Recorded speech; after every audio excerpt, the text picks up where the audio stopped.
Buenas tardes, muchas gracias por su presencia en esta jornada que vamos a realizar en colaboración con el CEMIDE sobre internacionalización con el título Retos y oportunidades en México. Yo sin más cedo la palabra a Ana Campos para que nos presente la jornada y a los ponentes. Ana. Buenas tardes.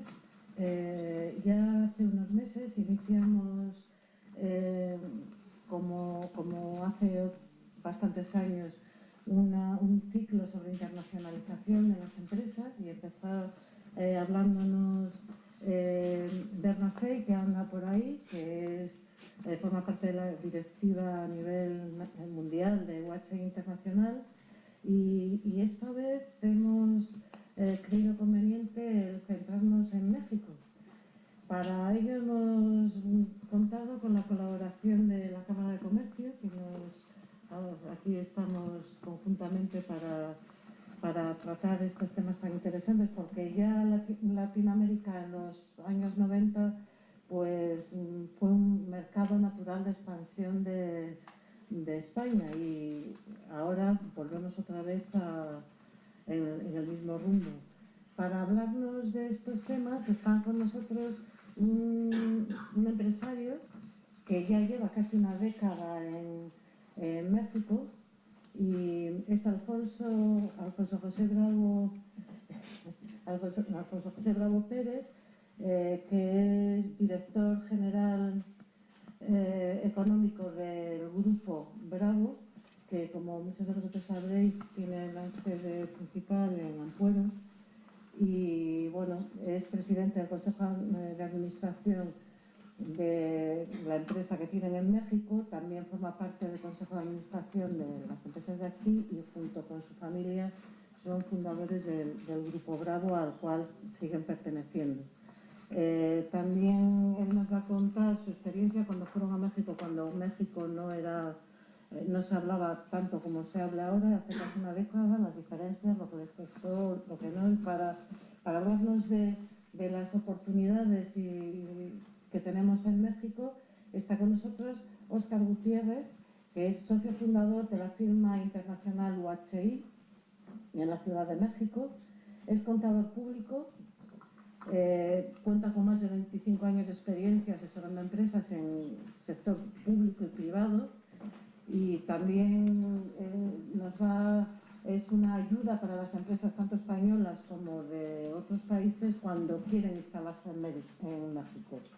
Él es especialista en finanzas corporativas e impuestos, es catedrático de la Escuela de Banca Comercial desde hace más de 20 años y columnista en diversos artículos en los periódicos de mayor difusión de su país.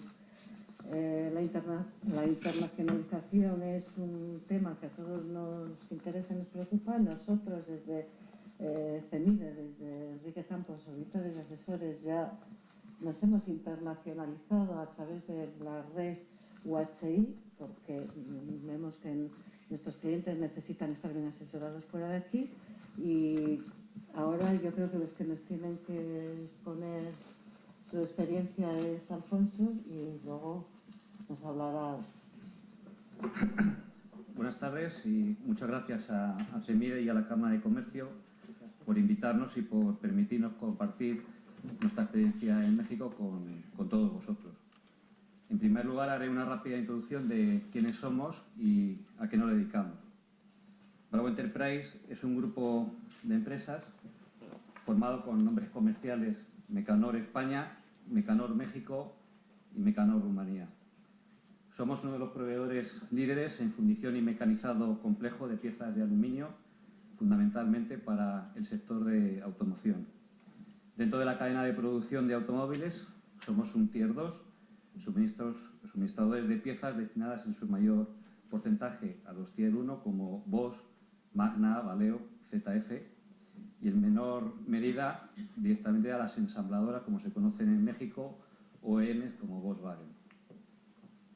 En Cantabria tenemos 2 plantas de producción ubicadas en Ampuero y en Ambrosuero, y nuestro cuartel general, así como el desarrollo de I+D+I. En México, en Tepeji del Río, a 1 hora del aeropuerto Benito Juárez, y a 1 hora de la Ciudad de México. Y en Oradea, Rumanía, a 3 horas del aeropuerto de Budapest, 15 minutos de la frontera con Hungría. Unos pequeños datos sobre las plantas de ambas plantas. En Ampola tenemos una capacidad de producción de 5.000 toneladas año y somos unos 280 personas. En México tenemos una capacidad de 3.500 toneladas año, somos 230 personas en México, y en Rumanía, recién creada en el 2011, somos 25 trabajadores y una capacidad de producción de 450 toneladas. Con más de 30 años de experiencia en el sector de automoción, iniciamos nuestra andadura en Antígola, Toledo, en los años 80, con la empresa Inyectados Bravo, y está entre nosotros presente mi padre, el señor Alfonso Bravo, que fue su fundador. Ya en el año 95 tomamos la decisión de estar cerca de nuestros clientes y por eso iniciamos la producción aquí en Cantabria. En el 2005 vimos la misma oportunidad, hicimos el mismo movimiento de Cantabria en México, y en el 2011 hemos repetido la misma operación en Rumanía. Nuestro equipo corporativo, como decía antes, está ubicado aquí en Cantabria y para nosotros es imprescindible para garantizar con su apoyo a las plantas de producción el éxito de nuestra internacionalización. Nuestras llaves para el crecimiento, con el objetivo de permanecer en el mercado a largo plazo, con una visión internacional y global. Nuestros clientes principales, algunos los he mencionado ya antes: Bosch, Continental, Federal Mogul, Magna, creo que de todos conocidos. Nuestras exigencias de nuestros clientes en cuanto a certificación de sistemas de calidad, fundamentalmente para el sector de automoción.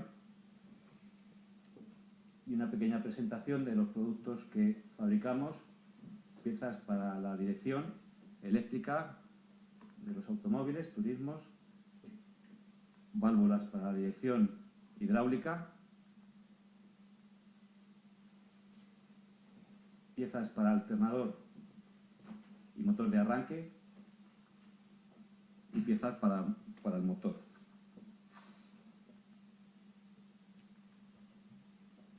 A su vez, consideramos imprescindible y necesario también en casa hacer el desarrollo y construcción de utillaje, aprovechando nuestro know-how y quedándonos en casa sin necesidad de exportar a nuestros proveedores ese conocimiento adquirido en la fundición, lo cual nos obliga a estar al día en todas las innovaciones tecnológicas que el mercado demanda.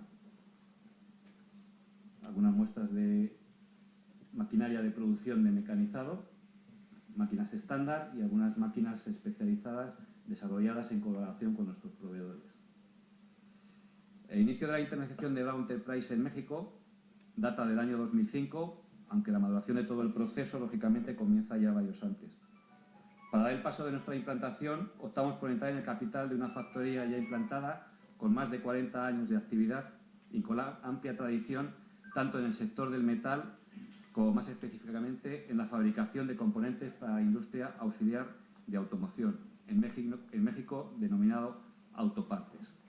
Aquí nos encontramos con la primera dificultad, y era que los estatutos tenían que tener reflejada la posibilidad y la aceptación de la inversión en México de empresas extranjeras. En esta empresa incorporamos nuestro know-how, tanto en fundición como sobre todo en mecanizado, así como un importante fondo de comercio. En el inicio de la misma se formó mediante una joint venture con la empresa Técnicos en la Alta Producción, radicada en Atizapán de Zaragoza, Estado de México, y fue evolucionando paulatinamente hasta ir tomando el control de la misma hasta su integración total en el grupo Bravo Enterprise. Como resultado de esta integración, puedo destacar a modo de ejemplo dos hechos importantes: el cambio de marca para los productos fabricados en México, de Tapsa a Mecanor México, y el traslado, como se ve en esta fotografía, a nuestras nuevas instalaciones a finales del año de 2008, ubicadas en un moderno polígono industrial. En México se definen como parque industrial, en la localidad de Tepeji del Río, dentro del estado de Hidalgo, motivado por la necesidad de aumentar nuestras instalaciones productivas por la asignación de nuevos proyectos para piezas de mayor complejidad tecnológica ya desarrolladas aquí en España, en Cantabria concretamente. Esta nueva planta nos permite no solo mejorar nuestra estructura productiva, sino también facilitar las comunicaciones con nuestros clientes, especialmente de Estados Unidos y Canadá, al estar situados en la autopista de Querétaro, la Highway 57, a una hora del Aeropuerto Internacional Benito Juárez de la Ciudad de México y una hora de la Ciudad de México. Esto es importante, el tiempo de desplazamiento, porque, por lo menos en lo que nosotros conocemos y en nuestra experiencia, el caos circulatorio es tremendo. Entonces, se miden los desplazamientos más por el tiempo que por los kilómetros.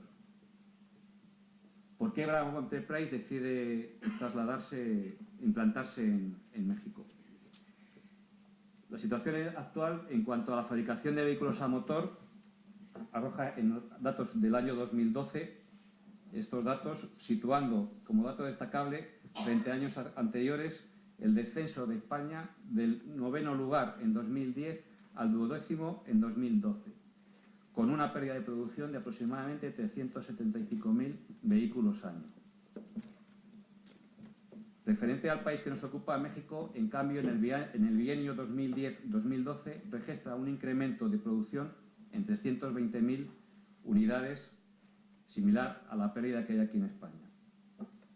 Esto le sitúa como el 8º fabricante de vehículos mundial y 4º en la exportación de vehículos, alcanzando cifras récord de exportación por 4º año consecutivo. Y según la Asociación Mexicana de la Industria Automotriz, el 82% de esta producción corresponde a unidades destinadas al mercado externo. La importancia de México en nuestro sector, tal y como acabo de comentar, es un país al alza en cuanto a la producción de vehículos a motor, pues no solo crece la demanda nacional, al contrario que en España, sino en un porcentaje cercano al 8%, sino que también lo hace, y de qué manera, las exportaciones, puesto que en el bienio 2009-2011 se registró un incremento del 75%, pasando de exportar de 1,2 millones a 2,1 millones de vehículos. Para entender esta cifra hay que fijarse principalmente en la importancia del Tratado de Libre Comercio de América del Norte, más conocido como NAFTA. La entrada en vigor del mismo ha generado un importante empujón a la importancia del sector dentro de la economía mexicana, puesto que actualmente representa un 4% del PIB y un 20% de la producción manufacturera nacional. Y si desglosamos aún más dicha cifra, las autopartes eléctricas que forman nuestro ámbito natural de actuación suponen un 22% del total del valor de la producción relacionado con el automóvil. Si las cifras anteriores las traducimos a grandes marcas, basta citar con la implantación, además de los ya existentes como General Motors, Volkswagen, las nuevas plantas de Honda en Celaya, de Mazda en Silao, Nissan en Aguascalientes y, sobre todo, a partir del 2015, de Audi en San José de Chiapa. No menos importante es el número de la industria auxiliar que se ha ido asentando en estos últimos 20 años, y así me atrevo a citar a Delphi, Magna Internacional, Continental, TRV, Bosch, Denso.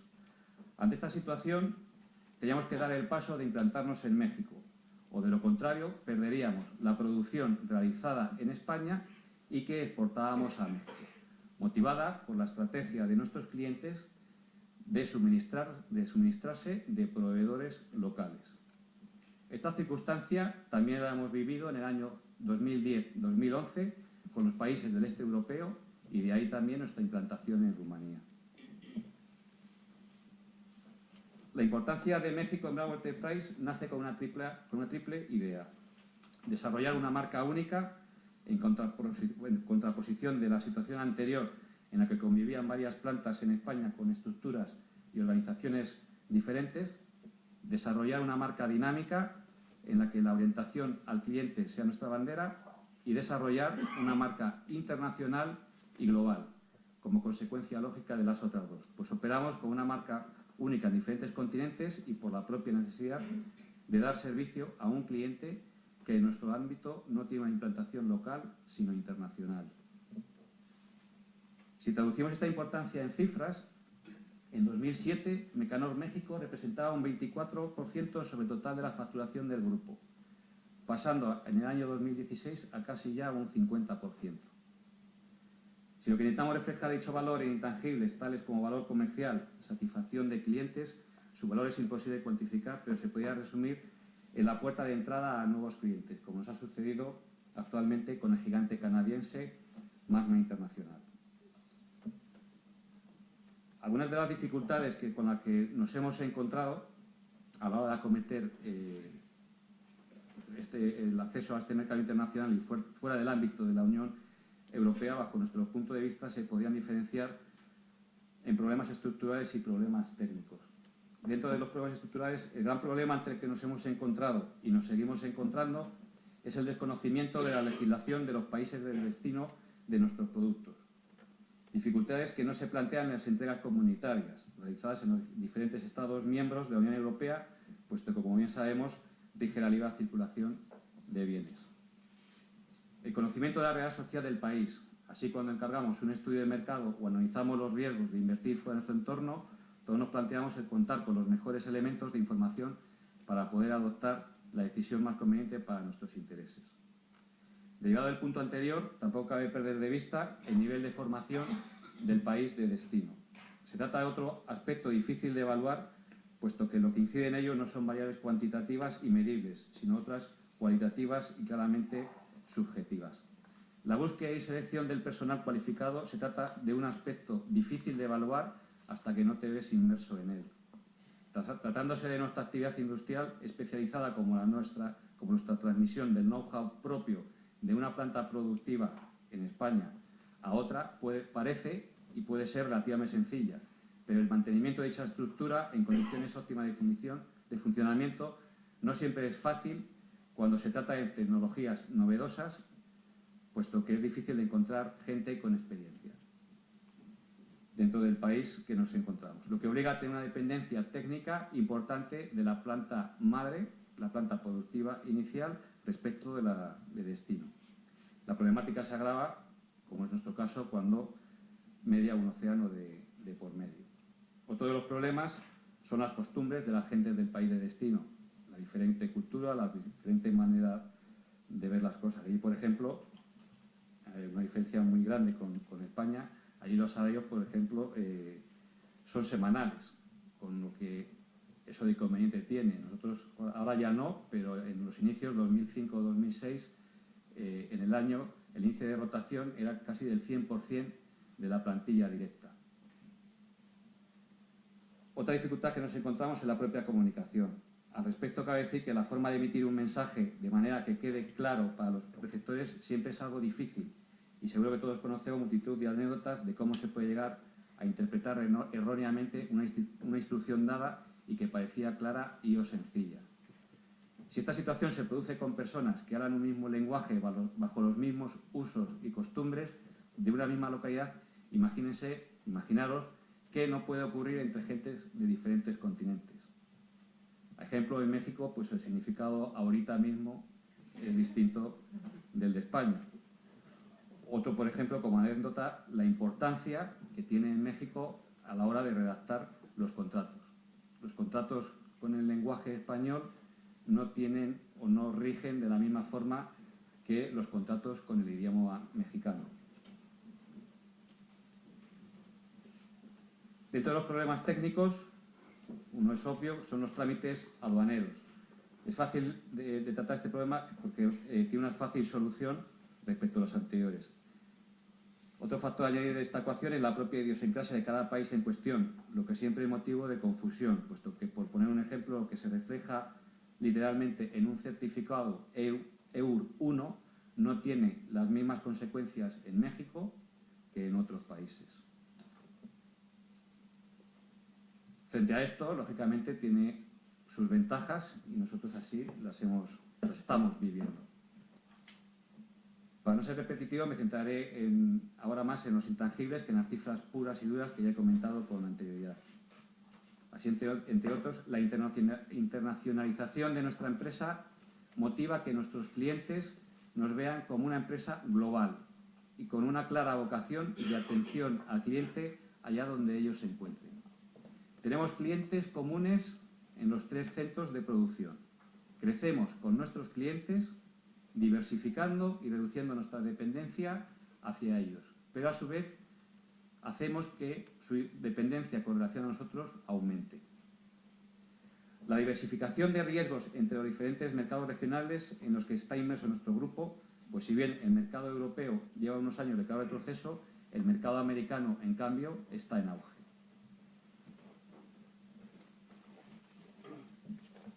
Algunos cambios que hemos notado desde nuestro inicio de la aventura mexicana en el 2005 frente ahora a 2013-2014, sí hemos notado una mejora en el tejido industrial, sobre todo a nivel de proveedores, que nos facilita nuestra actividad diaria.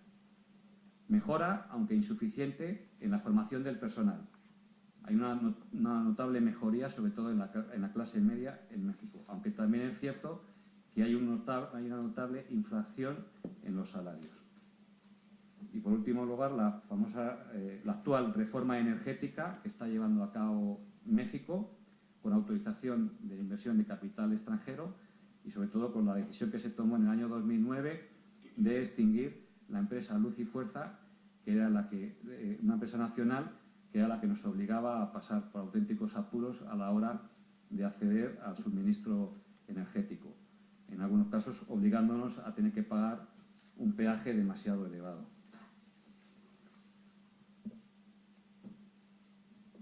Los principales apoyos que hemos tenido en esta aventura en México han venido por la parte de cámaras de comercio, por el ICES, por COFIDES, con una financiación del 20% del proyecto total de nuestra inversión en México, y por SODERCAN.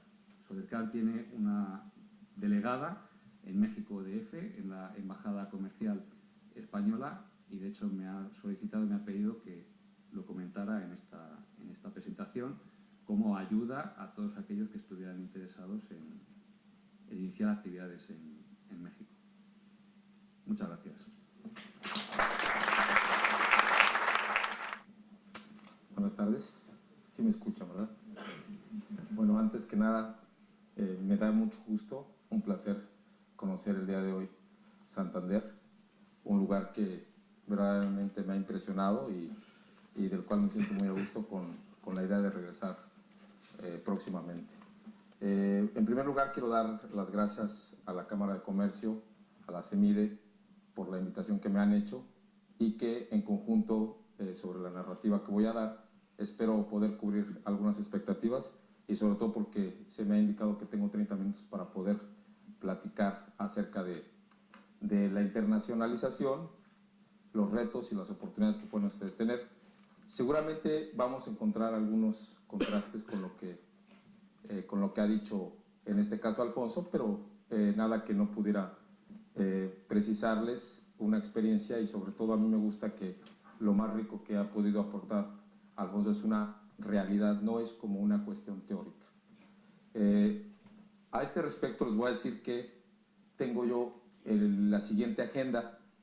Hablaré de lo que es el marco de referencia, como nosotros decimos un poquito a ojo de pájaro, no sé si sea la misma expresión aquí en España, pero a ojo de pájaro vamos a decir cómo se ha comportado la economía de México en los últimos 10 años.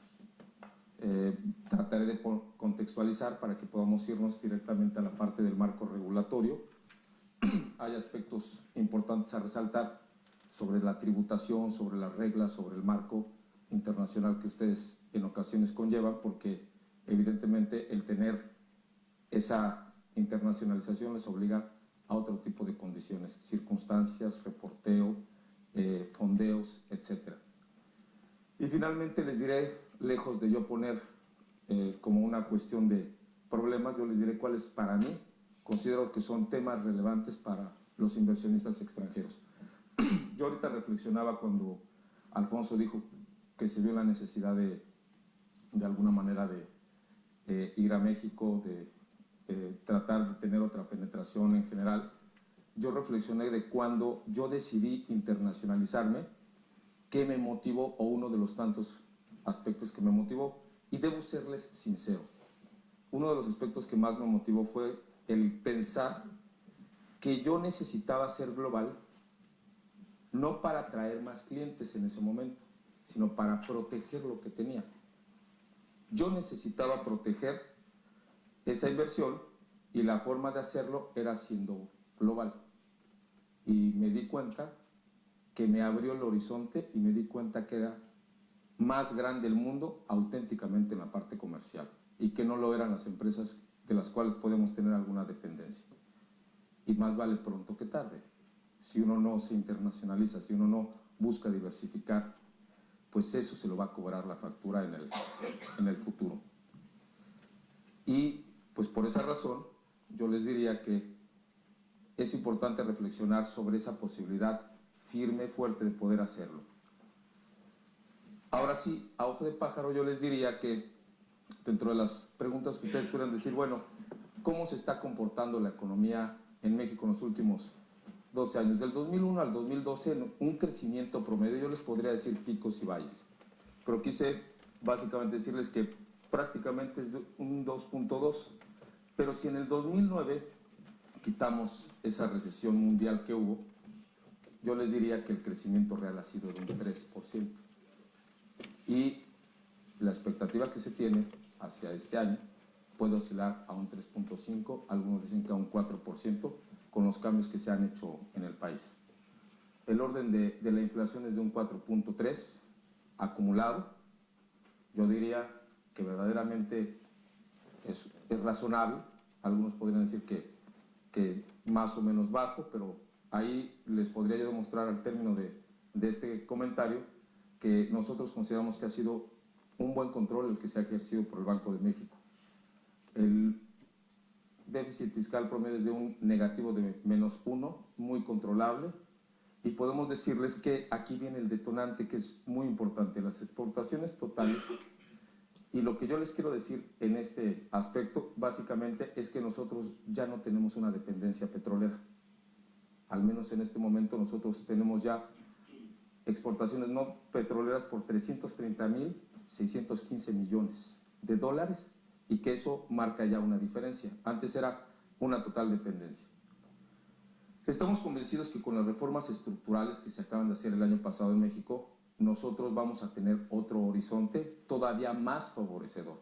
Pero lo que les quiero decir es que, y no quiero decir algo que todavía no ocurre, apenas están entrando el proceso de las leyes secundarias. O sea que esto no se va a traducir en que en este año venga un gran crecimiento y que vengan grandes cambios. La realidad es que esto lo esperamos de 1 a 2 años, pero es el mejor momento para que nosotros o los inversionistas extranjeros puedan tomar algunas acciones para poder, en ese proceso, poder hacer algunos aspectos que les favorezcan dentro de sus inversiones. Déjenme decirles que algo que es muy importante y que me importa que sepan es que el peso mexicano es la moneda más líquida transaccionada de los países emergentes. Y ahorita les voy a poner el siguiente ejemplo, pero les quiero decir que nosotros tenemos aproximadamente 135,000 millones diarios en transacciones, lo que demuestra una total libertad financiera.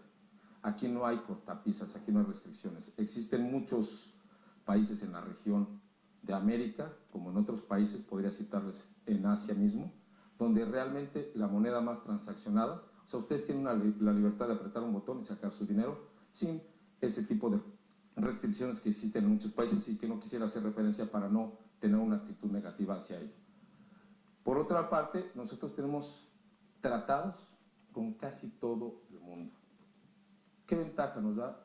Nos convierte en un eje de inversión muy importante donde los mismos Estados Unidos, el Reino Unido, España mismo, países de Asia, han visto que producir algo en México les puede salir más barato ir para allá, procesarlo y regresarlo a su país incluso.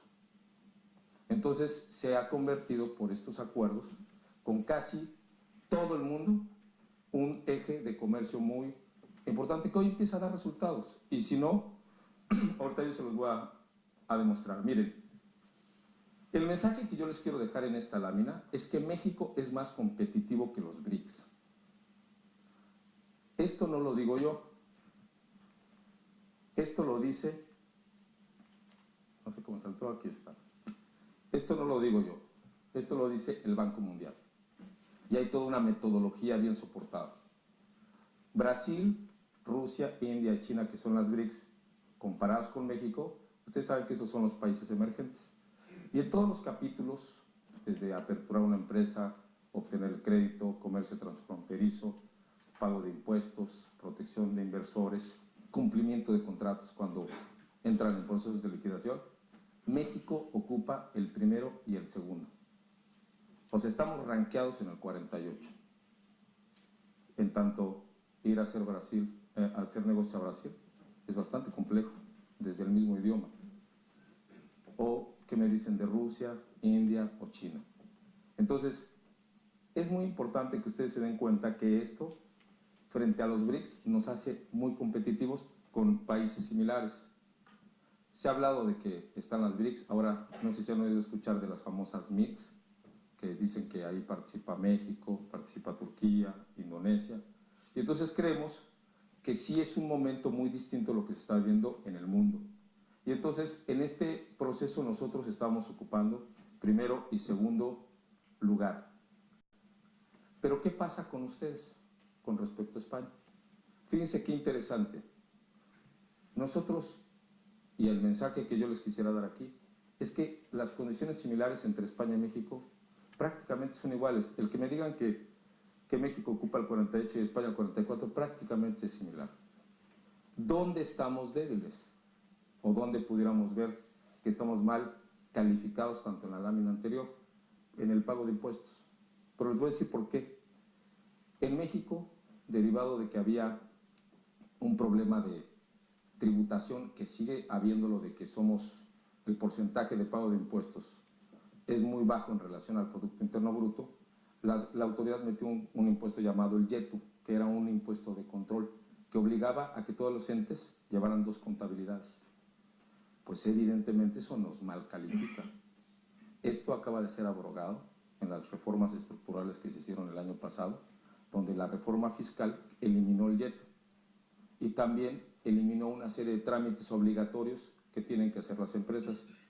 Pero tampoco les voy a vender ni a decir que esto nos va a colocar y nos va a bajar en la siguiente calificación a un lugar 60-70. Seguramente nos bajará a otra posición, pero sí hay dificultad en el pago de impuestos. Sin embargo, yo les puedo decir que si ustedes están bien asesorados, si ustedes están con las personas correctas, esto no se vuelve una dificultad. Porque evidentemente si ustedes se asesoran de las personas correctas en el ámbito comercial, en el ámbito legal, en el ámbito fiscal, pues lógicamente van a tener una mejor respuesta frente a esa dificultad. Y entonces pues simplemente yo les diría, y además vean la relación que tenemos México-España, que es extraordinaria, así lo veo yo. Nosotros tenemos una influencia de parte, ahora sí como nosotros decimos que ustedes son la madre patria, se acordarán como se decía hace mucho tiempo que la Nueva España era México.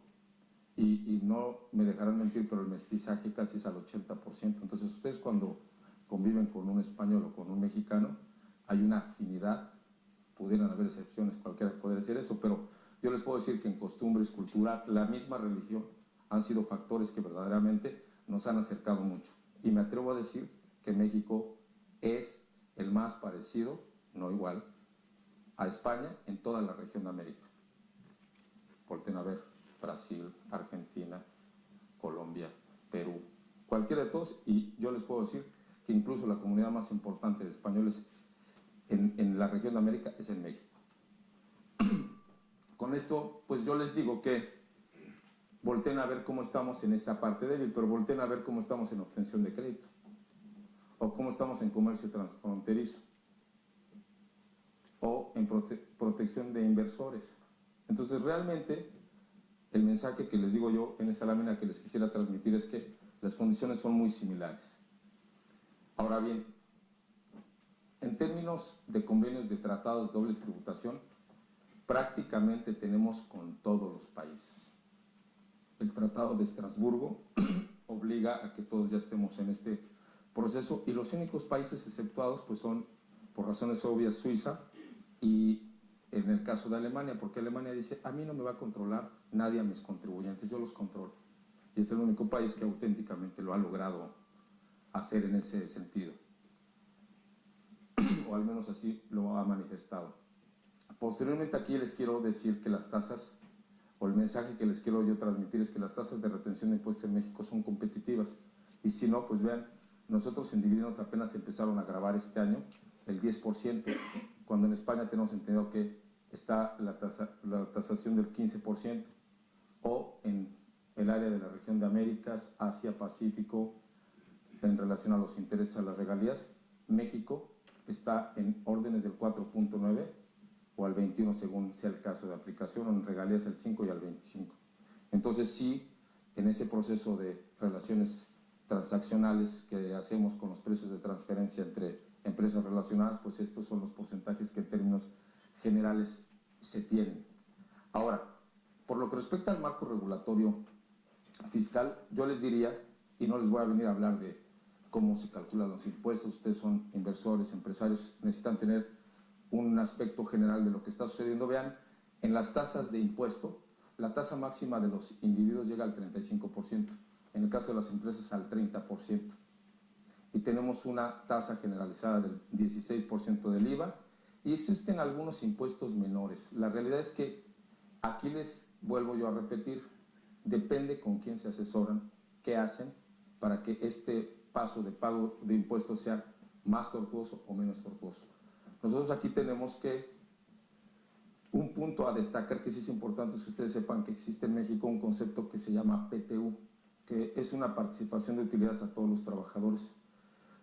En la reforma laboral que se hizo en México el año pasado, lo que se pretendió básicamente es buscar eliminar estos aspectos. No se puede, el PTU se tiene que pagar y es de un 10%, y es importante hacérselos notar.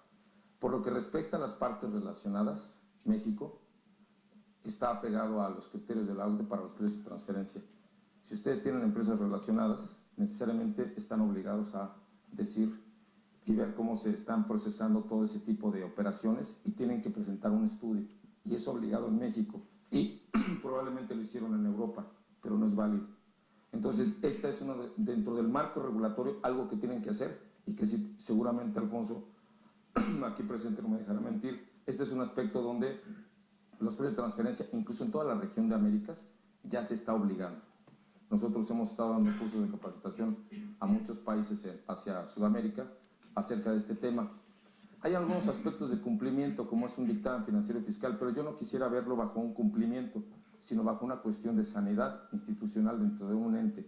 Yo creo que ustedes, si tienen a una empresa fuera de un país, pues lo que quieren es saber cómo está la situación de parte de un auditor externo que les diga si está manejando la parte financiera y fiscal, y no como un aspecto regulatorio o obligado. En México ya no es obligado, ya es voluntario, y eso también nos va a hacer que en nuestros aspectos de cuestión fiscal mejoremos en posiciones. En la parte final de la legislación administrativa, fiscal y penal está el aspecto de la ley de lavado de dinero. Ustedes conocen mejor de ello que nosotros, incluso. Ustedes han tenido mejores prácticas en esa parte, y nosotros nos hemos apoyado mucho en ese aspecto de UHY Fay & Co., donde Bernard nos ha apoyado mucho en esos aspectos, porque en México nosotros no llevamos estos aspectos de lavado de dinero. Con esto les quiero decir que vamos a tener que replantear operaciones que mismos clientes estaban haciendo sin darse cuenta que estaban cayendo en aspectos de vulnerabilidad, o denominadas como operaciones vulnerables. Entonces sí, la práctica está cambiando, y evidentemente esto está teniendo aspectos muy favorecedor, de manera muy favorecedora para todos, porque la realidad es que el lavado de dinero no le hace bien a ninguna entidad. Algo que yo sí quiero destacar, y que no coincide un poquito ahorita que lo comentó Alfonso, pero es su experiencia, es que deben ustedes saber que el costo laboral en México oscila alrededor del 26.10, más o menos puede haber algo. En Estados Unidos el costo laboral llega a ser hasta del 50%, o en Europa. Yo les podría mencionar algunos ejemplos. Espero que no esté aquí ninguna persona de Francia, pero ellos tienen un costo laboral muy elevado. Y entonces, ¿qué sucede? Que México por eso está siendo muy competitivo como un componente en mano de obra, para que puedan, de alguna manera, en sus procesos, pues tener un costo controlado. Entonces, este 26.10, que puede, como les digo, subir ligeramente, o en ocasiones muy poquito bajar. Es importante que lo conozcan. Entonces, dentro del marco regulatorio, a mí me importó mucho decirles este dato porque son cuestiones que generalmente nos preguntan, nos dicen los clientes a los que atendemos previamente y que tienen que vigilar para poder hacer dentro de sus corridas una precisión en sus costos. Dentro de los temas relevantes para los inversionistas extranjeros que yo estaría resaltando, les voy a decir que tenemos aspectos de decisiones de conformación. Nos hemos dado cuenta que muchas entidades tienen un problema de origen.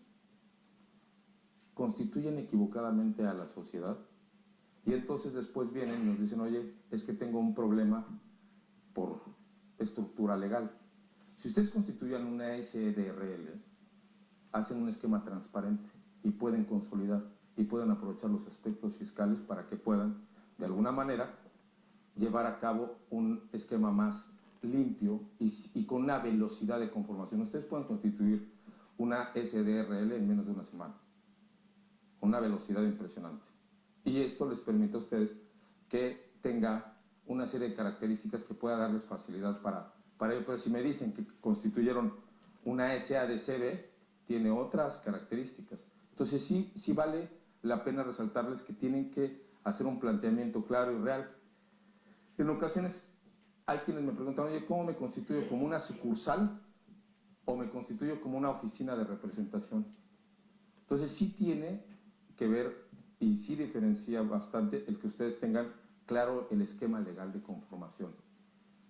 ¿Qué otra cosa he visto yo que le sucede a empresas y empresas que actualmente estoy asesorando, tanto de España como de Chile, como de Turquía en general? Nos damos cuenta que hay una ausencia de gobierno corporativo porque ven al negocio que pusieron. No es el caso, aquí Alfonso, yo por lo que estoy viendo, tiene una conformación muy seria de lo que es un órgano de gobierno. Entonces lo ven como una unidad de negocio y como que se olvidan, como que le mandan, como que no le mandan, y no se dan cuenta que el no crear una estructura de gobierno particular, sui generis, no tiene que ser robusta, pero sí tienen que tener buena asesoría, tienen que tener a una persona que efectivamente ejecute las acciones de dirección general, porque luego ponen a un director de ventas y ese director de ventas pues se dedica a vender y luego no hace una gestión de administración y empiezan a tener otro tipo de problemas.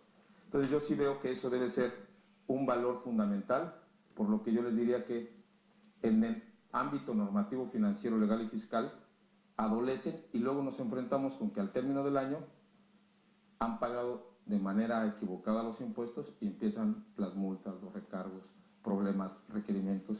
Y hoy en día en México se han endurecido las medidas apremiantes. Ahora sí el SAT, hace un rato me preguntaban qué tal el SAT allá en México.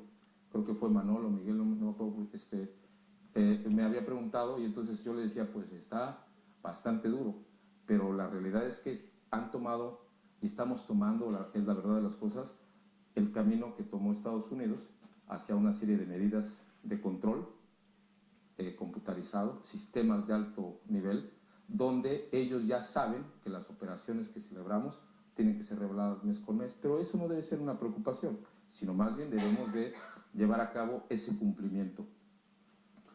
Otro tema que hemos visto que le sucede mucho a las empresas es el sobreapalancamiento contra el capital, lo que se conoce como capitalización insuficiente, que muchas veces cuando conforman una empresa le mandan muchas materias primas para que las desplace en México o haga alguna acción, pero entonces endeudan a la empresa con una parte relacionada y entonces tienen un pasivo gigantesco y un capital de 50 millones, una vacilada.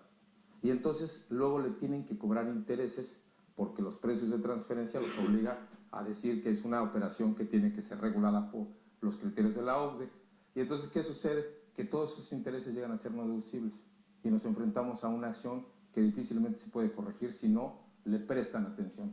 Entonces, esas son las cosas que nosotros hemos visto que con frecuencia le sucede en general a todos y cada uno de los inversores extranjeros. Otro aspecto que a mí me parece muy importante resaltar es el tema de recursos humanos. En el caso de recursos humanos, hay quienes optan por el outsourcing o la contratación directa. o quienes optan por expatriados contra empleados locales.